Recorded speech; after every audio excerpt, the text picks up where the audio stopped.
Peace is more important than all of justice, and peace was not made for the sake of justice, but justice for the sake of peace.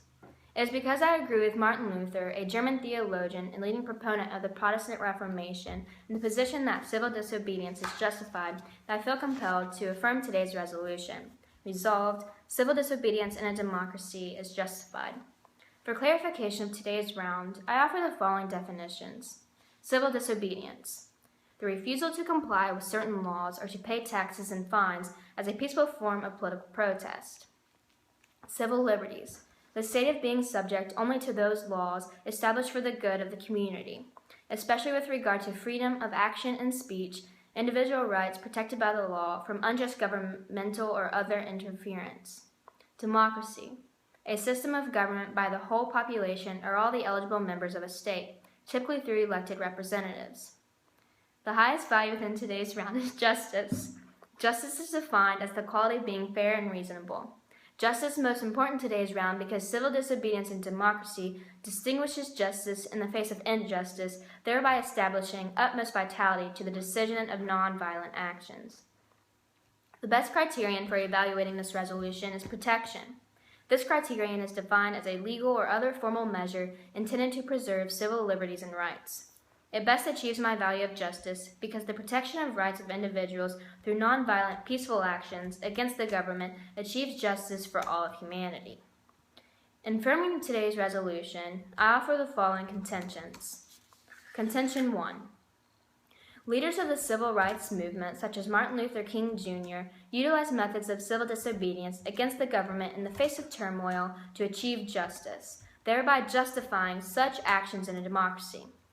During the 1960s, the overall strategy of the civil rights movement utilized litigation, mass media, boycotts, demonstrations, sit-ins, marches, voter registration drives, and other forms of civil disobedience. In Greensboro, North Carolina, university students participated in a sit-in at a Woolworth lunch counter where they were harassed and arrested for doing such. Consequently, they significantly impacted and removed the department store's policy of racial segregation. More sit-ins occurred in South Carolina, Tennessee, North Carolina, Florida, and Virginia. Rather than slow the sit-ins, the arrests publicized them as sit-ins hit 50 American cities in just 3 months. As a result, one lunch counter after another became integrated. This led to the formation of the Student Nonviolent Coordinating Committee, also known as SNCC, in April of 1960, which soon became a powerful force for the civil rights movement. CORE organized a freedom ride deep into the South. The integrated group was met by violent white mobs and arrested by police. Federal authorities stepped in to guarantee protection, but a new group of mostly SNCC members arrived to continue the ride until they were arrested and jailed.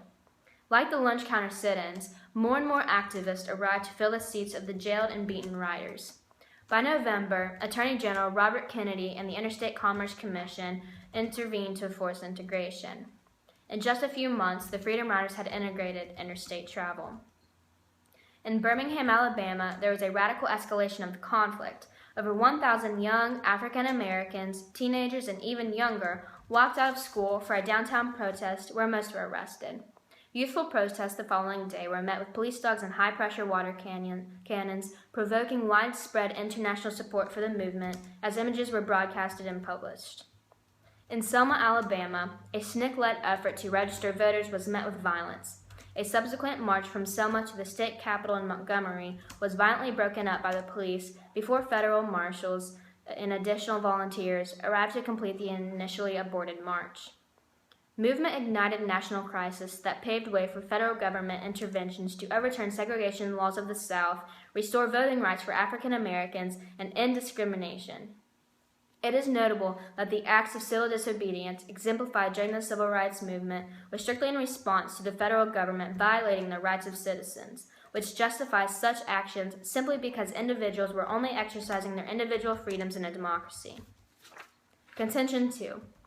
Civil disobedience in a democracy is justified due to the First Amendment rights guaranteed in the Constitution of the United States, juxtaposed with John Locke's Second Treatise of Civil Government, in which a democracy is outlined, thereby proving civil disobedience to be a civil liberty, which a democracy guarantees for all of humanity. Throughout the existence of humanity, the concept of natural rights has established the foundation of political ideology. Natural rights are those rights under the natural law, or life, liberty, and the pursuit of happiness, as stated in the Declaration of Independence. In his second treatise of civil government, this concept was further exemplified when John Locke argued for man to be in a state of perfect freedom to order their actions and dispose of their possessions and persons as they think fit, within the bounds of laws of nature. John Locke also argued that whosoever uses force without right, as everyone does in society who does it without laws, puts himself into a state of war with those against whom he so uses it, and in that state all formal ties are cancelled, all other rights seized, and everyone has a right to defend himself and to resist the aggressor. Additionally, he argued that men constitute themselves with a new legislative, as they think best fit, being in full liberty to resist the force of those who would impose anything upon them. In other words, John Locke argued that individuals have the right to rise as superior power over current government legislation in order to advocate for what they deem right and justified. This leads me to the First Amendment outlined in the Bill of Rights of the United States Constitution. It states, "Congress shall make no laws respecting an establishment of religion or prohibiting the free exercise thereof, or abridging the freedom of speech or of the press, or the right of the people peacefully to assemble, and to petition the government for a redress of grievances." The freedom to peacefully assemble justifies the act of civil disobedience, defined as the refusal to comply with certain laws or to pay taxes, as a peaceful form of political protest. This goes back to John Locke's assertion that citizens have the right to defend themselves, which again is outlined in the Constitution of the Democratic United States. Leaders of the civil rights movement, such as Martin Luther King Jr., utilized methods of civil disobedience against the government in the face of turmoil to achieve justice.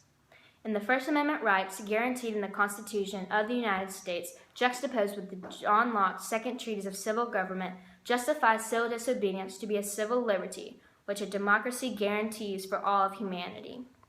For these reasons, we can clearly conclude the value of justice must be upheld, and civil disobedience in a democracy is justified.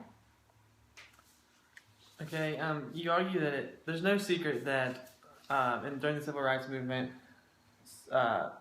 individual rights were trampled upon by the masses, correct? So, but in many situations, some protests that result from civil disobedience result in breaking the law, as in Ferguson in this summer, or in Baltimore, also that happened this summer. So, is following the law of the United States, or any country for that matter, important in maintaining democratic order? It is important unless they infringe upon the rights of citizens. Is that a yes or no? Yes. Okay. Since it's important to continue and follow the law, this sometimes endangers other citizens in the process because violence can ensue. Since great leaders such as MLK preached nonviolence, are the actions of the citizens involved in the protest justified if they break the law? Yes, they are justified because, as John Locke stated, we have the right to overpower the government and form a new legislative as they think best, being in full liberty to resist the force of those who would impose anything upon them, which also goes back to the First Amendment rights that are outlined in the Constitution that state, Congress shall make no law respecting the establishment of religion or prohibiting the free exercise thereof, or abridging the freedom of speech or of the press, or the right to peacefully assemble or to petition the government for a redress of grievances. It is our right to rise above the government and advocate for what we deem right and justified. And these citizens who are involved in civil disobedience are not breaking the law because they are simply peacefully protesting, which is guaranteed to us by the Constitution. They aren't breaking any law but doing that. Okay.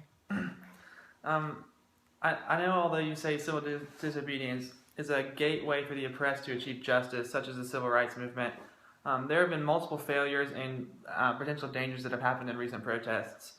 For example, in 1989, a protest of over 1 million people in Tiananmen Square, Beijing, was quickly dispersed when tanks entered the square and troops began firing into the crowds. Hundreds were killed and thousands were injured.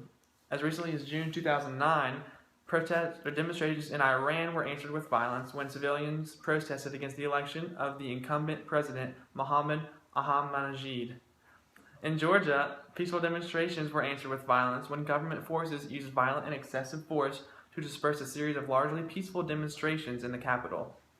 So, considering all this information and how violence can result from civil disobedience at times, do the benefits outweigh the negatives? There are going to be negatives to civil disobedience, but the benefits definitely outweigh the negatives because regardless of the negatives or the positives, it's still justified in a democracy because, as I stated, Martin Luther King Jr. led the civil rights movement in the 1960s for equality for all African Americans, and that dates back to women's rights and women's suffrage, and they led civil disobedience actions, and they got the right to vote. And then that goes back to slavery, and then slavery is abolished by the 13th Amendment. So although there are specific instances where there are negatives in small cases, normally in larger cases that have an impact, it makes a much more of an impact in the United States, which is democratic.